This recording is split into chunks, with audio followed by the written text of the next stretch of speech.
Patindi na ng patindi ang labanan. Kaya napaka-importante, siguraduhin natin na first class at matindi rin ang bakal natin. Matibay ang bloodline, matibay ang pagkukondisyon, matibay na bakal, matibay na tare sa Prime Feathers.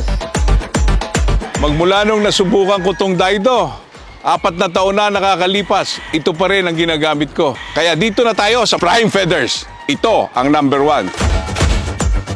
In 3 years ko po dito sa Prime Feathers Corporation, ito pa rin sa akin ang number 1, ang Prime Metal Tungsten Cobalt. Madami na rin po tayong natanggap na awards, Most Trusted and Excellence Premium Quality Circular Metal Blades of the Year. Muli, maraming salamat po in behalf of Prime Feathers Corporation. Ayan ang tingin kong number 1 dito sa Pilipinas.